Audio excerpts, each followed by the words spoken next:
شاہ محمود قریشی اپنی جگہ سچے ہیں۔ ملیشیا کانفرنس کے موقع پر ہمارے درینا دوست سعودی عرب نے پاکستان کو بلیک میل کیا۔ عمران خان کو کانفرنس میں شرکت کا مزہ چکھانے کے لیے لاکھوں پاکستانیوں کی ملک بدری اور معاشی مفادات کو نقصان پہنچانے کی دھمکی دی گئی۔ مہاتیر محمد خاموش رہے، مگر طیب اردوان نے محتاط الفاظ میں برادر ملک کے حسن سلوک کا تذکرہ کیا۔ لیکن رد عمل ظاہر کرنے کا یہ کون سا موقع ہے؟ یہ کانفرنس عربوں کے خلاف منعقد کی جا رہی تھی، نہ اس کے مقاصد میں مسلمانوں کے اتحاد کو نقصان پہنچانے کا نقطہ شامل تھا۔ جموں کشمیر کے علاوہ فلسطین کے مظلوم مسلمانوں کے خلاف بھارت و اسرائیل کے سنگ دلانہ جرائم، بڑی طاقتوں بالخصوص امریکہ کی ریشہ دوانیوں اور اسلامو فوبیا کی مذمت البتہ کانفرنس کے ایجنڈے میں شامل تھی۔ قیادت کے دعوے داروں کو یہ امر ناگوار گزرا کہ اجمی ممالک مل بیٹھ کر عالم اسلام کے اجتماعی مسائل پر غور کریں اور امریکہ اور یورپ کی سیاسی، معاشی اور دفاعی بالادستی سے چھٹکارے کے بارے میں سوچیں۔ سعودی عرب ایک زمانے میں عالم اسلام کا لیڈر تھا۔ شاہ فیصل کا دل فلسطینی، کشمیری اور دیگر مظلوم مسلم شہریوں کے ساتھ دھڑکتا تھا۔ ذوالفقار علی بھٹو مرحوم نے لاہور میں اسلامی سربراہ کانفرنس بلائی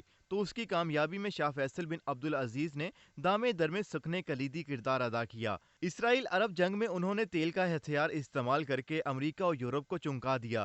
حالانکہ اس جنگ میں شریک مصری سربراہ جمال عبد الناصر اور شام کے حافظ الاسد دونوں شاہ فیصل کے حریف تھے، اور مصری اور شامی ذرائع ابلاغ ہمیشہ شاہ فیصل کے خلاف زہر اگلتے۔ ناصر اور اسد دونوں کو اسلام اور مسلمانوں سے زیادہ عرب قوم پرستی عزیز تھی اور اسلامی اتحاد سے یک گو نہ اناد، لیکن اخوت اسلامی کا جذبہ جواں تھا اور سعودی شاہ باہمی اختلافات کو امہ کے وسیع تر مفادات سے متصادم نہ ہونے دیتے۔ اخوت اس کو کہتے ہیں، چبھے کانٹا جو قابل میں تو ہندوستان کا ہر پیر جواں بےتاب ہو جائے۔ اب مگر شاہ فیصل نہیں، شاہ سلمان اور محمد بن سلمان کا سعودی عرب ہے، جسے ایران، ترکی، ملیشیا، انڈونیشیا، پاکستان اور قطر کا مل بیٹھنا گوارا ہے اور نہ امریکہ کی ناراضگی مول لینے کا یارہ۔ ROIC کی لی گئی، جو عرصہ دراز سے مردہ گھوڑا ہے اور جس کو 5 اگست کے بھارتی اقدام پر سربراہ کانفرنس تو درکنار، وزرائے خارجہ کی سطح کا ہنگامی اجلاس بلانے کی توفیق نہ ہوئی۔ بجھی عشق کی آگ اندھیر ہے مسلمان نہیں، یہ خاک کا ڈھیر ہے۔ عمران خان اور پاکستان کی اسٹیبلشمنٹ نے دل پر پتھر رکھ کر اپنے ایک دوست ملک کی تحکمانہ فرمائش مانی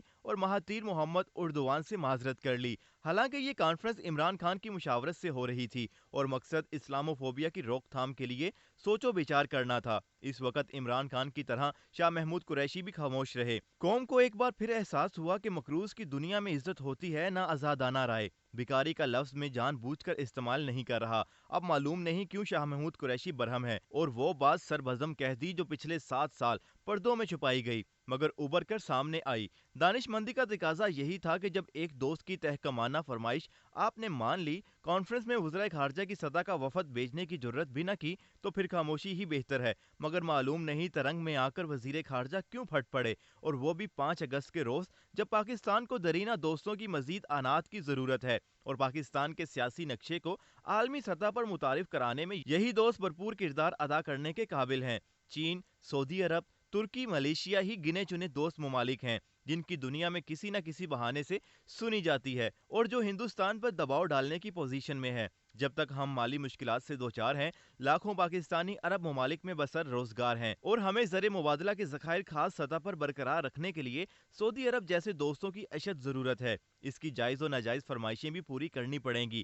جس طرح ہم امریکہ کی کرتے اور فخر سے پھولے نہیں سماتے، آزاد خارجہ پالیسی کے لیے مضبوط معیشت اور خود کفالت شرط اولین ہے جس سے ہم کوسوں دور ہیں۔ ہو صداقت کے لیے جس دل میں مرنے کی تڑپ، پہلے اپنے پیکرے خاکی میں جان پیدا کرے۔ بال بال قرض میں جکڑا ہے، عیش و عشرت کی زندگی میں ذرا برابر خلیل ہمیں منظور نہیں۔ اسراف ہماری عادت ہے اور نمود و نمائش معمول۔ عرب ممالک اپنے ہاں مقیم پاکستانیوں کو واپس بھیج دیں تو سنبھالنا مشکل ہو جائے۔ OIC ان کے بغیر بے ضرر قرارداد منظور کرنے کی پوزیشن میں نہیں۔ بھارت کی سفارت پیش قدمی کا مقابلہ کرنے کے لیے بھی ہمیں انہی دوستوں کی مدد درکار ہوتی ہے اور ہم 2 سال کے عرصہ میں اربوں کی بھارت میں سرمایہ کاری رکوانے کے لیے جارحانہ اقتصادی منصوبہ بندی نہیں کر سکے۔